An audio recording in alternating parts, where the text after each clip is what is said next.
पहले अतीक अहमद के इलाके में रैली, अब मुख्तार के घर के बगल में गरजे। जहां जहां माफियाओं का गढ़ वहां वहां योगी आदित्यनाथ क्यों जा रहे? पहले माफिया को मिट्टी में मिलाया, अब उसके सियासी रसूख को मिट्टी में मिलाएंगे। जब तक तोड़ेंगे नहीं, क्या तब तक योगी छोड़ेंगे नहीं? चौंकिए मत, 70 से ज्यादा माफियाओं की लिस्ट अपने टेबल पर मंगवा चुके हैं योगी आदित्यनाथ। चुन चुनकर माफियाओं के खिलाफ योगी आदित्यनाथ का एक्शन चल रहा है। पहले अतीक अहमद का खेल खत्म हुआ, उसके परिवार के बचे खुचे लोगों के खिलाफ कानून भी अपना काम कर रहा है। शाइस्ता को छोड़कर पूरा परिवार इस वक्त जेल में है। उसके बाद बारी आई मुख्तार अंसारी की।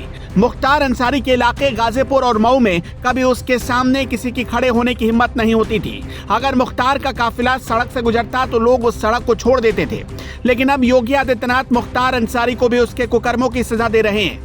जो मुख्तार 786 नंबर की प्लेट लगाकर चौड़ में महंगी महंगी गाड़ियों में घूमता था, अब वही मुख्तार रो रहा है, व्हील चेयर पर रेंगना पड़ रहा है। एक दिन पहले योगी आदित्यनाथ ने अतीक अंसारी के इलाके में जब गर्जना की तो चकिया के लोगों ने और भाईजान ने भी खूब ताली बजाई। लेकिन अगले ही दिन योगी आदित्यनाथ की रैली का कार्यक्रम मुख्तार अंसारी के इलाके में तय हो गया। मुख्तार अंसारी का इलाका यानी मऊ में रैली करने पहुंच गए योगी आदित्यनाथ। खास बात यह थी कि अब से कुछ ही घंटे पहले मुख्तार के भाई अफजाल अंसारी की सदस्यता रद्द की गई। उसे 4 साल की सजा सुनाई गई, जबकि मुख्तार अंसारी को 10 साल की सजा हुई। अफजाल अंसारी मऊ से सांसद था और अब उसी मऊ में योगी आदित्यनाथ जब रैली करने पहुंचे तो उनकी सभा में पांव रखने तक की जगह नहीं थी।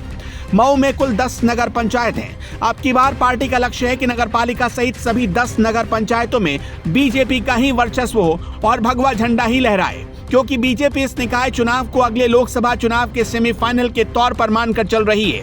और यही वजह है कि बीजेपी ने सभी सीटों के लिए अपने अपने प्रभारियों की नियुक्ति कर दी है। अब धुआंधार चुनाव प्रचार हो रहा है। योगी आदित्यनाथ ही नहीं, बीजेपी के प्रदेश नेतृत्व के कई बड़े नेता भी प्रचार करने आ रहे। ऐसा माना जाता है कि बीजेपी के मूल वोटर शहरों और महानगरों के साथ साथ कस्बों में किसी दूसरी पार्टी की तुलना में सबसे ज्यादा एक्टिव हैं। लेकिन नगरपालिका के अब तक के पिछले चुनाव को देखा जाए तो सिर्फ एक बार ही यहां से बीजेपी को जीत मिली। उसके अलावा हर बार यहां पर विपक्षी पार्टियों का दबदबा रहा। लेकिन इस बार मुख्यमंत्री योगी आदित्यनाथ ने आगे बढ़कर खुद कमान संभाली है कि मऊ जिले की नगरपालिका सहित 10 नगर पंचायतों में बीजेपी के प्रत्याशियों की किसी भी तरह जीत हो और मुख्तार के खौफ से डरे लोगों के बीच एक मैसेज जाए कि ऐसे बाहुबलियों और माफियाओं का पूरी तरह से सफाया हो चुका है। ऐसे लोग फिर कभी सिर नहीं उठा पाए। यही कोशिश है योगी आदित्यनाथ की। मुख्तार के यहां से लगातार 5 बार विधानसभा चुनाव जीतने से ऐसा माना जाता है कि उसका गढ़ मजबूत है। पिछले 2017 के विधानसभा चुनाव में यहां पर प्रधानमंत्री नरेंद्र मोदी ने खुद बीजेपी प्रत्याशियों के लिए चुनाव प्रचार किया। उस बार प्रधानमंत्री नरेंद्र मोदी ने बिना नाम लिए मुख्तार के विरुद्ध बिगुल फूंका था। उसी साल प्रदेश में बीजेपी की सरकार बनने पर माफिया मुख्तार की जड़ें हिलनी शुरू हो गई थी।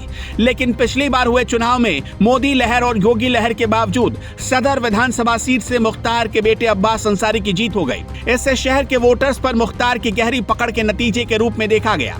इसलिए अब की बार योगी आदित्यनाथ कोई कसर नहीं छोड़ना चाहते और उनकी प्राथमिकता तय है कि मऊ की सारी सीटों पर सिर्फ भगवा लहराए। खैर, योगी आदित्यनाथ इसमें कितना कामयाब हो पाते हैं, ये देखने वाली बात होगी।